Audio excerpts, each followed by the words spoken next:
اللہ فرماتا ہے کہ بے شک جو لوگ ایمان لائے اور نیک عمل کیے وہ تمام مخلوق سے کیا ہے؟ بہتر ہے۔ تو اب دیکھیں، مان لیے کہ ہم ایمان لائے، نیک عمل کیے، ٹھیک ہے، اور تو اللہ کے جتنے بھی مخلوق ہیں، چاہے وہ فرشتوں کی جماعت ہے، چاہے وہ جانور کی جماعت ہو، پرندے کی جماعت ہو، چاہے وہ پیڑ پودے کی جماعت، اللہ کے جتنے بھی مخلوق ہیں، اللہ کیا فرماتا ہے کہ جو لوگ ایمان لائے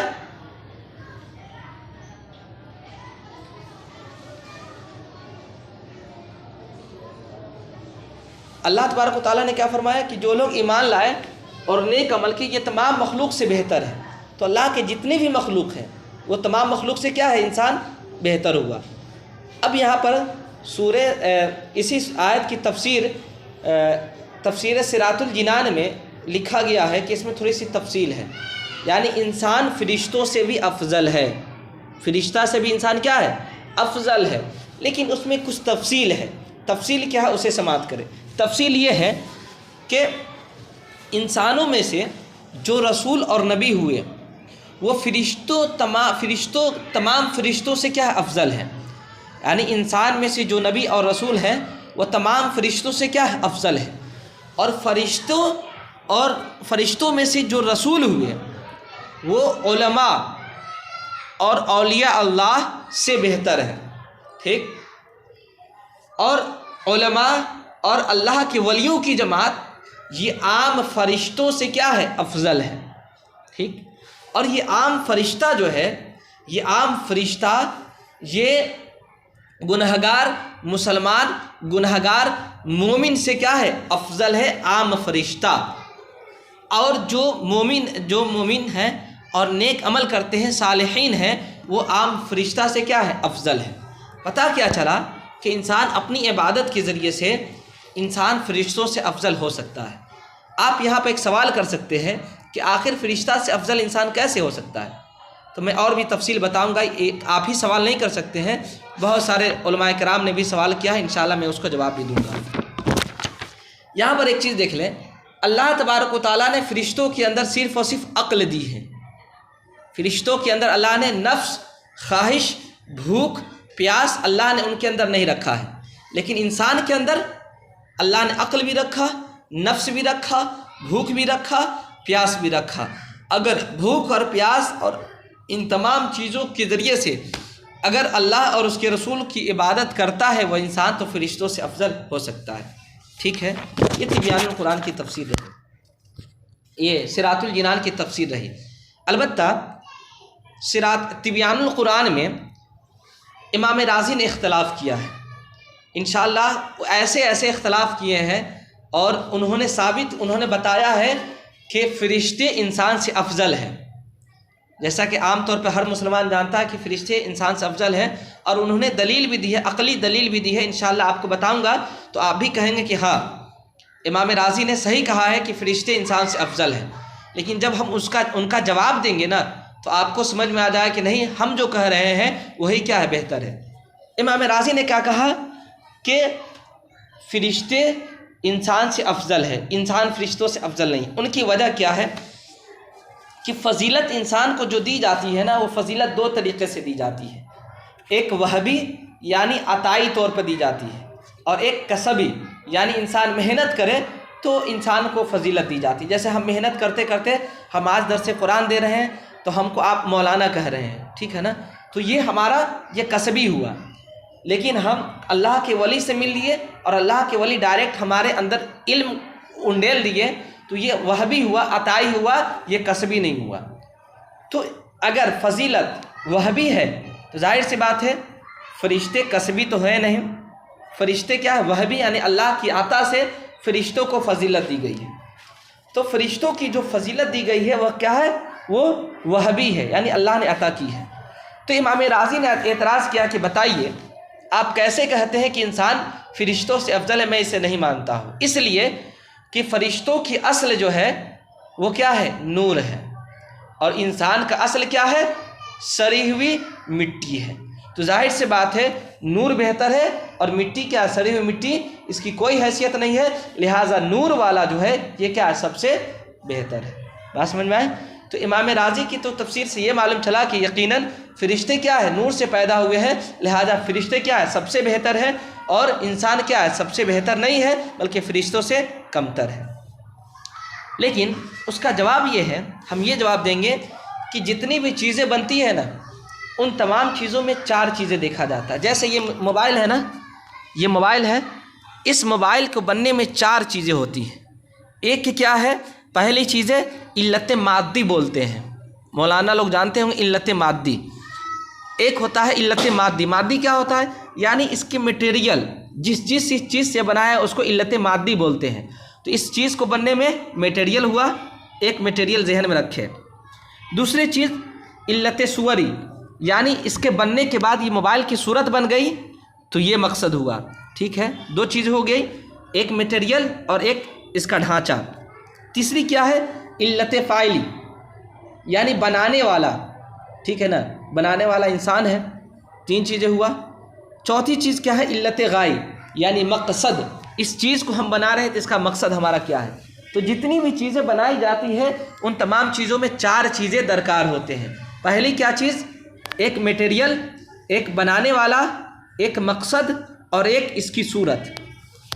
اب دیکھیں، اگر میٹیریل کے حساب سے لیں، یعنی علت مادی کے اعتبار سے لیں، تو فرشتے کیا ہے؟ افضل ہے، اس لیے کہ فرشتوں کی پیدائش نور سے ہوئی ہے اور انسان کی پیدائش مٹی سے ہوئی ہے، تو فرشتے کیا؟ افضل ہے۔ لیکن یہ 3 چیزیں جو ہے نا، 4 چیزوں میں سے 3 چیزیں، ایک چیز تو ہٹ گیا، میٹیریل ہٹ گیا یعنی علت مادی ہٹ گیا، اب 3 چیزیں یعنی علت صوری، علت فاعلی اور علت غائب، یعنی یہ اس کا صورت، بنانے والا اور اس کا مقصد، ان تینوں اعتبار سے انسان کیا ہے؟ فرشتوں سے افضل ہے۔ اس لیے کہ انسان کو اللہ تبارک و تعالیٰ نے دنیا میں خلیفہ بنا کر کے، ہمارے باپ حضرت آدم علیہ السلام کو خلیفہ بنا کر کے بھیجا، ٹھیک ہے نا؟ جیسا کہ حدیث پاک میں ہے، بخاری اور مسلم شریف کی حدیث ہے، حضرت ابو ہریرہ سے مروی ہے، حضور صلی اللہ تعالیٰ علیہ وسلم نے ارشاد فرمایا کہ اللہ نے حضرت آدم علیہ السلام کو اپنی صورت پر پیدا کیا، ٹھیک ہے نا؟ یعنی صورت، اللہ تبارک و تعالیٰ نے، فرشتوں کی صورت کیا ہے پتہ نہیں، لیکن اللہ تبارک و تعالیٰ نے اپنی صورت پہ آدم علیہ السلام کو بنایا ہے نا؟ فرشتوں کو تو اپنی صورت پہ نہیں بنایا، اور میرے آقا فرماتے ہیں کہ حضرت آدم علیہ السلام کو اپنی صورت، اللہ نے اپنی صورت پہ بنایا۔ تو پتہ کیا چلا کہ اللہ تبارک و تعالیٰ نے اپنی صورت پہ بنایا، لہذا کیا ہے؟ صورت کے اعتبار سے بھی دیکھا جائے، ڈھانچہ کے اعتبار سے بھی دیکھا جائے تو انسان فرشتوں سے کیا ہے؟ افضل ہے۔ اچھا، علت فاعلی، بنانے والوں کے اعتبار سے بھی کیا ہے؟ انسان کیا ہے؟ فرشتوں سے افضل ہے۔ کیوں؟ اس لیے کہ حضرت آدم علیہ السلام کو اللہ تبارک و تعالیٰ نے اپنے ہاتھوں سے بنایا، اپنے ہاتھوں سے بنایا، تو بنانے والا کیا ہے؟ اللہ ہے۔ اللہ نے فرشتوں کو بھی پیدا کیا، لیکن وہاں اللہ تبارک و تعالیٰ نے اپنے ہاتھوں سے نہیں بنایا، لیکن حضرت آدم علیہ السلام کو جب پیدا کرنا مقصود ہوا تو حضرت آدم علیہ السلام کو اللہ نے اپنے ہاتھوں سے بنایا۔ جیسا کہ قرآن مقدس میں سورہ صاد کی 75 نمبر کی آیت ہے، اللہ فرماتا ہے قال یا ابلیس ما منعک ان تسجد لما خلقت بیدی، کہ اللہ تبارک و تعالیٰ نے فرمایا اے ابلیس کہ تجھے کیا ہو گیا کہ میں نے اس کو سجدہ کرنے کا حکم دیا جس کو میں نے بیدی، میں نے اپنے ہاتھ سے بنایا ہے۔ تو اس آیت سے پتہ کیا چلا کہ حضرت آدم علیہ السلام کو اللہ تبارک و تعالیٰ نے اپنے ہاتھ سے بنایا، لہذا ہاتھ سے بنایا، لہذا انسان کیا ہے؟ حضرت آدم علیہ السلام، اور انسان کیا ہے؟ فرشتوں سے افضل ہے۔ چوتھی چیزیں کیا؟ مقصد، فرشتوں کا مقصد کے اعتبار سے کیا ہے؟ انسان کیا ہے؟ فرشتوں سے افضل ہے۔ کیسے افضل ہے؟ اللہ تبارک و تعالیٰ نے فرشتوں کو عبادت کے لیے پیدا کیا، ٹھیک، لیکن آدم علیہ السلام کو اللہ تبارک و تعالیٰ نے، ہمارے باپ حضرت آدم علیہ السلام کو اللہ تبارک و تعالیٰ نے دنیا میں اپنا نائب بنایا، خلیفہ بنا کر کے بھیجا، لہذا ان فرشتوں سے انسان کیا ہوا؟ افضل ہوئے۔ جیسا کہ اللہ تبارک و تعالیٰ نے سورہ بنی اسرائیل کی 70 نمبر کی آیت میں ارشاد فرماتا لقد کرمنا بنی آدم، کہ بے شک ہم نے بنی آدم کو ضرور مکرم بنایا۔ لہٰذا امام رازی کا یہ کہنا کہ فرشتوں کی تخلیق نور سے ہوئی ہے اور اسی وجہ سے انسان سے افضل ہے، یہ ٹھیک ہے، نور سے تخلیق ہوئی ایک اعتبار سے افضل ہے، لیکن 3 اعتبار سے انسان فرشتوں سے افضل ہے، لہٰذا ماننا ہوگا کہ انسان کیا ہے؟ فرشتوں سے افضل ہے۔ دوسرا امام رازی نے اعتراض کیا، جس کا جواب جس کا جواب صاحب تبیان القرآن نے دیا۔ دوسرا سوال کیا ہے؟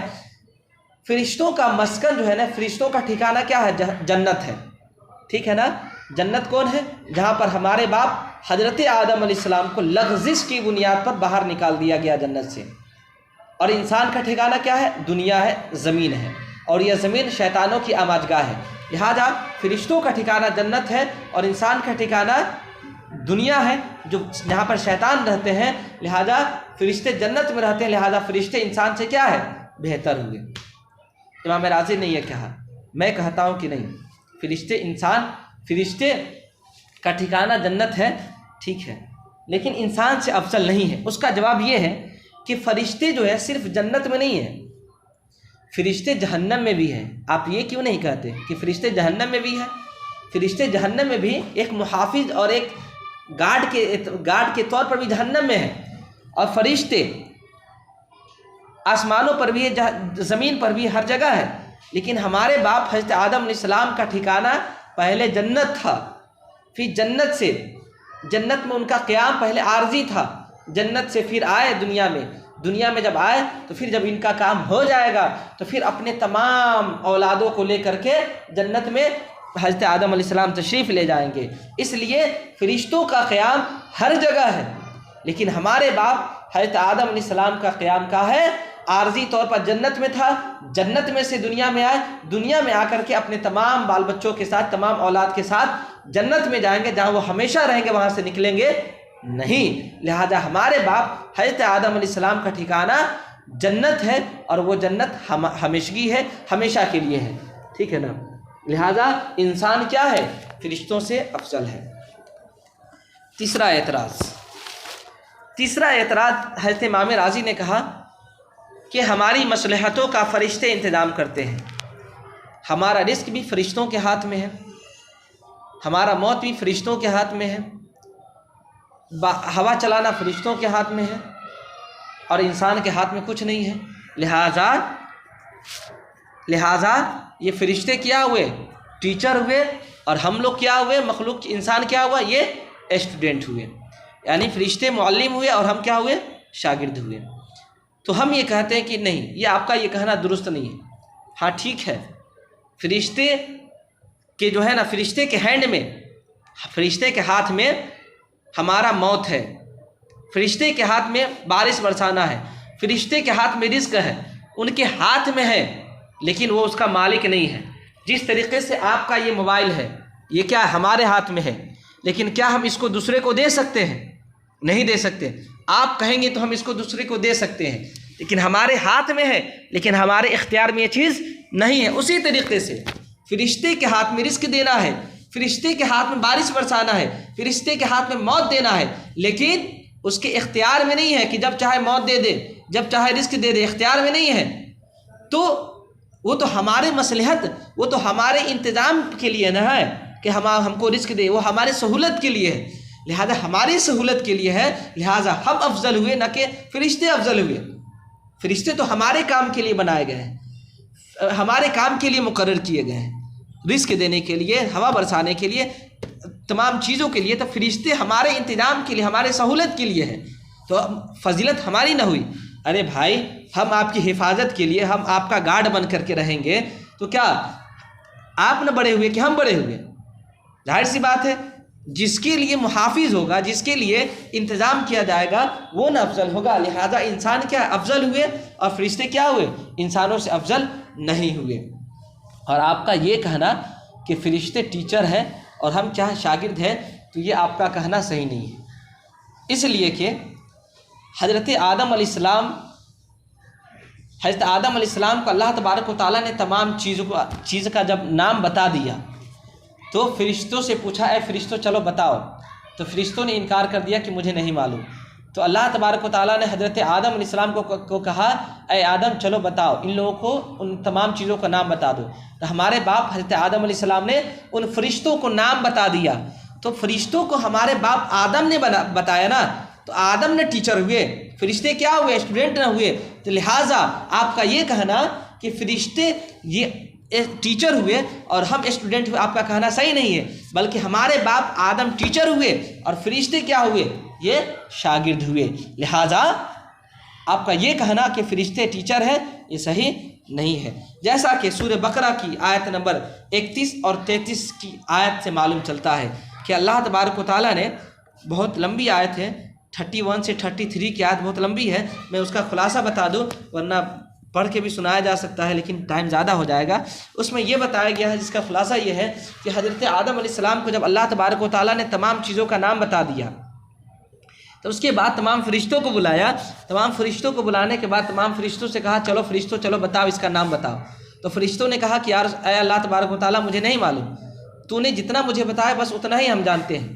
تو حضرت آدم علیہ السلام کو حکم دیا اے آدم چلو تم اس کو نام بتاؤ۔ تو ہمارے باپ حضرت آدم علیہ السلام نے تمام فرشتوں کو نام بتا دیا۔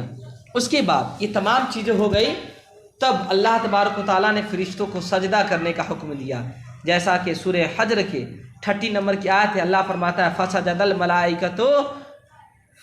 الملائکۃ کلہم اجمعون، کہ تمام فرشتوں نے سجدہ کیا۔ ٹھیک ہے نا، اس سے پتہ کیا چلا کہ فرشتے معلم نہیں بلکہ معلم ہمارے باپ ہیں۔ ٹھیک ہے نا، اور امام راضی نے چوتھا ایک اعتراض یہ کہا، اور یہ کہا کہ فرشتوں گناہوں سے معصوم ہیں لیکن انسان گناہوں سے معصوم نہیں ہے، انسان سے گناہ ہوتا جاتا ہے، لہٰذا فرشتے گناہ سے معصوم ہیں، لہٰذا فرشتے کیا ہوئے، یہ افضل ہوئے، یہ بہتر ہوئے، اور انسان یہ گناہوں کا پتلا ہے، اس سے گناہ ہوتا رہتا ہے، لہٰذا انسان کیا ہے، یہ فرشتوں سے افضل نہیں ہوا۔ میں کہتا ہوں یہ فرشتے جو گناہوں سے معصوم ہیں اس میں ان کا کمال نہیں ہے، اس میں فرشتوں کا کمال نہیں ہے کہ فرشتے گناہ نہیں کرتے ہیں، ان کا کمال ہے، نہیں، یہ اللہ تبارک و تعالیٰ کی جانب سے ان کو عطا کیا گیا ہے کہ اللہ نے ان کے اندر خواہشات، اللہ نے ان کے اندر بھوک، اللہ نے ان کے اندر پیاس، اللہ تبارک و تعالیٰ نے ان کے اندر تمام بری چیزیں کا ذریعہ بننے والی چیزوں کو رکھا ہی نہیں ہے۔ اللہ نے تو صرف ان کے اندر عقل رکھا ہے، لہذا وہ صرف عبادت ہی کرتے ہیں، لیکن انسان کے اندر اللہ نے عقل بھی رکھا، نفس بھی رکھا، بھوک بھی رکھا، پیاس بھی رکھا، ہر چیز رکھا، لہذا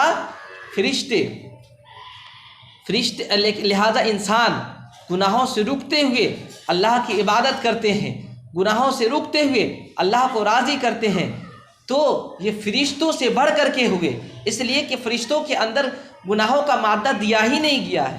جب گناہوں کا مادہ دیا ہی نہیں گیا ہے تو وہ انسان جس کے اندر گناہوں کا مادہ دیا گیا ہے وہ گناہ کو بچھوڑ رہا ہے اور چھوڑ کر کے اللہ کو راضی کر رہا ہے، گناہوں کو لات مار کر کے اللہ کو راضی کر رہا ہے، لہٰذا یہ انسان جس کے اندر اللہ نے ہر چیز رکھا ہے اور اس کے باوجود اللہ کی عبادت کر رہا ہے، غلط کام نہیں کر رہا، لہٰذا یہ کیا ہوا، اس فرشتے سے افضل ہوا۔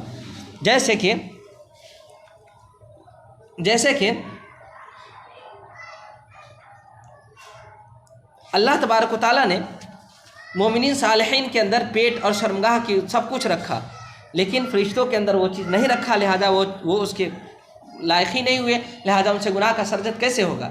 اور آپ کا یہ کہنا کہ اگر فرشتوں سے گناہ ہوتا اس کا مرتبہ، آپ یہ کہہ رہے ہیں، امام راضی نے یہ کہا کہ فرشتوں کا مرتبہ دیکھیے، وہ گناہوں سے معصوم گناہ نہیں کرتے ہیں، لیکن اگر گناہ کرنے پر آ جائے تو سمجھیے کہ وہ بہت بڑے پیمانے پہ گناہ کرتے ہیں، یعنی جب گناہ کرنے پہ اترے تو انہوں نے خود کو اللہ کہا، خود کو معبود کہا، لہذا وہ کیا ہو گئے، کافر ہو گئے۔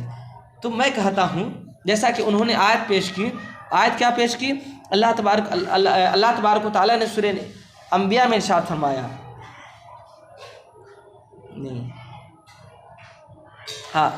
اللہ تبارک و تعالیٰ نے سورہ انبیاء میں ارشاد فرمایا وَمَن يَقُلْ مِنْهُمْ إِنِّي إِلَٰهٌ مِّن دُونِهِ، سورہ انبیاء کی 29 نمبر کی آیت ہے، فَذَلِكَ نَجْزِيهِ جَهَنَّمَ كَذَلِكَ نَجْزِي الظَّالِمِينَ، یعنی فرشتوں میں سے کچھ لوگوں نے کہا کہ بے شک ہم معبود ہیں، تو اللہ نے فرمایا فَذَلِكَ نَجْزِي الْمُحْسِنِينَ، فَذَلِكَ نَجْزِيهِ جَهَنَّمَ، بے شک ہم اس کا بدلہ کیا دیں گے، جہنم دیں گے۔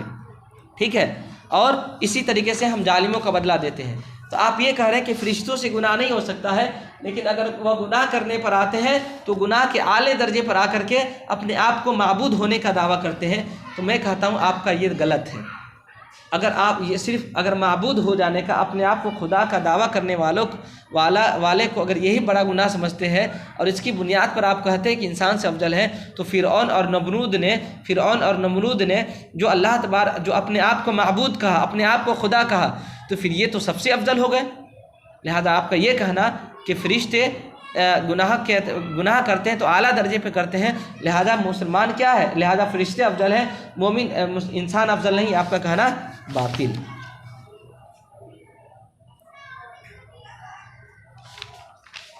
چلیے اچھا، یہاں پر اللہ تبارک و تعالیٰ نے آگے ارشاد فرمایا جزاؤہم عند ربہم جنات عدن تجری من تحتہا الانہار خالدین فیہا ابدا رضی اللہ عنہم ورضوا عنہ ذلک لمن خشی ربہ۔ اللہ تبارک و تعالیٰ نے فرمایا ان کا بدلہ ان کے رب کے پاس جنت ہے نا، بسنے کی جنت ہے جس کے نیچے سے نہریں جاری ہے، جس میں وہ لوگ ہمیشہ رہیں گے، اللہ ان سے راضی ہو اور اس سے اللہ راضی ہو۔ ذالک لمن خشی ربہ، یہ ان لوگوں کے لیے ہے جو اپنے رب سے ڈرتے ہیں۔ یہاں پر دیکھیں اللہ تبارک و تعالیٰ نے کیا فرمایا، ان کا بدلہ ان کے رب کے نزدیک جنت ہے نا۔ اللہ تبارک و تعالیٰ نے کیا فرمایا، ان کا بدلہ ہے نا، ان کا بدلہ یعنی انسان نیک عمل کرے تو اس کا بدلہ کیا ہے، جنت ہے، ٹھیک ہے۔ اور اللہ تبارک و تعالیٰ نے سورہ فاطر میں ارشاد فرمایا، سورہ فاطر کی 35 نمبر کی آیت اللہ فرماتا ہے الذی احلنا دار المقامۃ من فضلہ لا یمسنا فیہا نصب ولا یمسنا فیہا لغوب، کہ وہ جس نے ہم کو آرام کی جگہ اتارا اپنے فضل سے، جہاں پر نہ کوئی تکلیف ہے اور نہ ہی وہاں پہ کوئی تھکاوٹ ہے۔ تو اللہ تبارک و تعالیٰ نے سورہ فاطر میں جو ارشاد فرمایا کہ اللہ تبارک و تعالیٰ نے ہمیں جنت میں اتارا ہے نا، تو اس سے تو یہ پتہ چلا کہ من فضل ہی، اپنے فضل سے۔ یہاں تو یہ پتہ چلا کہ اللہ تبارک و تعالیٰ جو انسان کو جنت دے گا وہ انسان کو اپنے فضل سے دے گا۔ سورہ فاطر میں پتہ چلا کہ انسان کو جنت ملے گی تو جنت اللہ کے فضل سے ملے گا، اور لیکن سورہ بینہ کی آیت سے پتہ کیا چلا کہ جزاؤہم، کہ اللہ تبارک و تعالیٰ ان کا بدلہ دے گا، ان کے عمل کا بدلہ دے گا۔ تو وہاں پتہ چلا کہ جنت انسان کو ملے گا تو ان کے اعمال کی وجہ سے ملے گا، اور یہاں پتہ چلا سورہ فاطر میں کہ اللہ تبارک و تعالیٰ جنت دے گا تو اپنے فضل سے انسان کو جنت دے گا، ٹھیک ہے نا۔ اللہ تبارک و تعالیٰ وہ اپنے فضل سے دیکھا۔ تو یہ دیکھیے، اب اعتراض یہاں کر سکتے ہیں کہ بھائی آپ یہ کہہ رہے ہیں کہ جنت انسان کو ملے گا تو جنت انسان کو اللہ کے فضل سے ملے گا، آپ ایک جگہ سے ثابت ہے کہ اللہ تبارک و تعالیٰ انسان کو جنت دے گا تو وہ اس کے اعمال کے بدلے دے گا۔ تو ہم یہ کہتے ہیں کہ دیکھیے، جنت ملنے کے دو سبب ہوتے ہیں، ایک حقیقی اور ایک ظاہری۔ حقیقی سبب کیا ہے؟ حقیقی اللہ کا فضل جو سورہ فاطر میں ہے، سورہ فاطر میں کیا ہے، اللہ کا فضل سے انسان کو جنت ملے گا، ہے نا، یہ حقیقی سبب ہے، ٹھیک ہے نا۔ اور ظاہری سبب کیا ہے؟ ظاہری سبب یہ سورہ بینہ میں یہ ہے کہ انسان نیک عمل کرے تو اس کے بدلہ اللہ تبارک و تعالیٰ جنت دے۔ تو جنت ملنے کا دو سبب ہوتا ہے، ایک اللہ اپنے فضل سے دے دے جس کو حقیقی سبب کہتے ہیں، اور انسان کو اللہ تبارک و تعالیٰ جنت اس کے عمل کی بنیاد پر دے گا تو یہ اس کے فضل اس کا بدلہ ہے، اس کے نیک اعمال کا بدلہ ہے۔ لہٰذا آپ کا یہ کہنا کہ ان دونوں آیتوں میں تعارض ہو گیا، یہ غلط ہے، کیونکہ جنت ملنے کے دو سبب ہوتے ہیں، حقیقی اور ظاہری۔ سورہ فاطر میں حقیقی سبب موجود ہے اور سورہ بینہ میں یہ ظاہری سبب موجود ہے۔ یہاں اللہ تبارک و تعالیٰ نے جناتین کہا، یعنی انسان کو جنت ملے گی، یعنی ایک سے زیادہ جنت ملے گی، ایک ہی نہیں، انسان کو کئی جنت ملے گی۔ ہاں یہ حقیقت ہے، انسان کو کئی جنت بھی ملے گی، ہے نا، ایک نہیں بلکہ کئی جنت ملے گی۔ جیسا کہ اللہ تبارک و تعالیٰ نے سورہ رحمان کی 46 نمبر کی آیت میں فرمایا وَلِمَنْ خَافَ مَقَامَ رَبِّهِ جَنَّتَانِ، وہ لوگ جو اپنے رب کے حضور کھڑے ہونے سے ڈرے ان کو 2 جنت دیا جائے گا۔ یہاں اس آیت سے ثابت ہوا کیا کہ انسان کو 2 جنت دیا جائے گا، ٹھیک ہے۔ اور ایک اور آیت میں سورہ رحمان میں 62 نمبر کی آیت میں اللہ تبارک و تعالیٰ نے ارشاد فرمایا وَمِن دُونِهِمَا جَنَّتَانِ، کہ ان کے علاوہ یعنی 2 جنت کے علاوہ اللہ تبارک و تعالیٰ 2 اور جنت ملے گا، یعنی انسان کو 4 جنتی ملے گی۔ تو اللہ تبارک و تعالیٰ کہ قرآن سے خود ثابت ہے، ایک قرآن کی آیت کا ایکسپلین قرآن کی دوسری آیتوں سے ہو رہا ہے نا۔ لہٰذا اللہ تبارک و تعالیٰ نے جو فرمایا کہ کہ کئی جنت ملے گا، یہ حقیقت ہے، انسان کو ایک نہیں بلکہ کئی کئی جنتیں ملے گی، ٹھیک ہے نا۔ اچھا، اس کی 4 جنتیں کیوں ملے گی؟ تو امام رازی نے تبیان القرآن میں اس کی تھوڑا سا وجہ بتائی ہے، کہ وجہ کیا بتائی ہے کہ انسان کی 4 پلکیں ہیں۔ جب انسان اللہ کے خوف میں روتا ہے تو انسان کی آنکھ کے آنسو سے اس کی 4 پلکیں جو ہے نا، انسان کے 4 پلکیں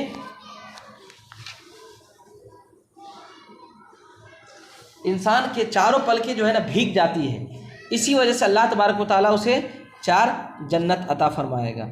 لہذا ہم مسلمانوں کو چاہیے کہ اللہ تبارک و تعالیٰ کی یاد میں اور اللہ تبارک و تعالیٰ کے خوف سے ہمیشہ روئے، کافی کثرت سے روئے۔ اگر انسان کو رونا نہ آئے تو انسان یہ سوچ کر روئے کہ اللہ تبارک و تعالیٰ نے ہمیں بہت ساری چیزیں دیا ہے، ہمیں علم دیا ہے، اللہ نے ہمیں پیسہ دیا ہے، مال و دولت دیا ہے، ہر چیز دیا ہے، 2 آنکھ دی ہے، ناک دی ہے، ہاتھ دیا، ہر چیز دیا ہے۔ ان نعمتوں کو یاد کر کے روئے کہ اللہ تو نے ہمیں اتنا دیا ہے لیکن ہم پھر بھی تمہاری نافرمانی کرتے ہیں۔ اگر ایسی صورت میں بھی اگر آپ کو رونا نہ آئے تو آپ اللہ تبارک و تعالیٰ کے خوف سے اپنے چہروں کو اس طریقے سے بنا لیں۔ اللہ تبارک و تعالیٰ کی بارگاہ میں جس طریقے سے انسان روتا ہے تو چہرہ بنا لیتا ہے، اللہ کی بارگاہ میں ویسا چہرہ بنا کر کے روئے، گڑ گڑائے۔ یقیناً یہ چیزیں اللہ تبارک و تعالیٰ کو کافی پسند ہے، جیسا کہ حدیث پاک میں ہے۔ ترمذی شریف کی حدیث حضرت ابو ہریرہ رضی اللہ تعالیٰ عنہ بیان کرتے ہیں کہ دوزخ میں کہ رسول اللہ صلی اللہ تعالیٰ علیہ وسلم نے ارشاد فرمایا، وہ شخص دوزخ میں داخل نہیں ہوگا جو اللہ کے خوف سے رویا ہو۔ جو انسان اللہ کے خوف سے رویا ہو وہ دوزخ میں کبھی نہیں جائے گا، یہاں تک کہ دودھ تھن میں واپس آ جائے اور اللہ کی راہ میں پڑنے والا غبار اور جنت کا دھواں ایک ساتھ جمع نہیں ہوگا۔ یعنی انسان جو اللہ کے خوف سے روتا ہے نا وہ کبھی بھی جہنم میں نہیں جائے گا، ہے نا۔ اس لیے مثال دیا ہے کہ جس طریقے سے جانور کے تھن سے دودھ کو نکال دیا جائے تو اس تھن سے دودھ کا لے جانا اتنا محال ہے، اسی طریقے سے انسان کا آنکھ سے گرا ہوا آنسو جہنم میں کبھی انسان کو نہیں لے جائے گا۔ اور اللہ کے راستے میں چلنے والا انسان، اللہ کی راہ میں خرچ کرنے والا انسان کا غبار اور جہنم کا دھواں یہ کبھی بھی ایک ساتھ جمع نہ ہوگا، یعنی انسان کو کبھی بھی جہنم میں نہیں ملے گا۔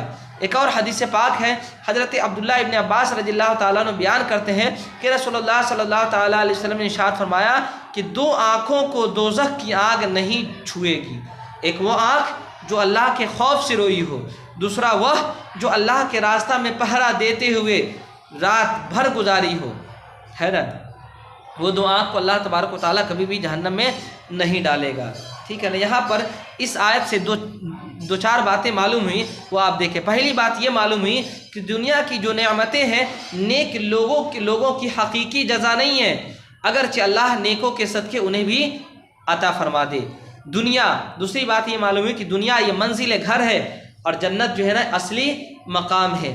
جزا کے لیے انسان کو جنت میں داخل ہونے کے بعد نہ وہاں سے نکلنا ہے اور نہ موت کا آنا ہے نا۔ یعنی انسان جب جنت میں چلا جائے گا تو وہاں پر جنت میں جا کر کے دوبارہ وہاں سے نہیں نکلے گا۔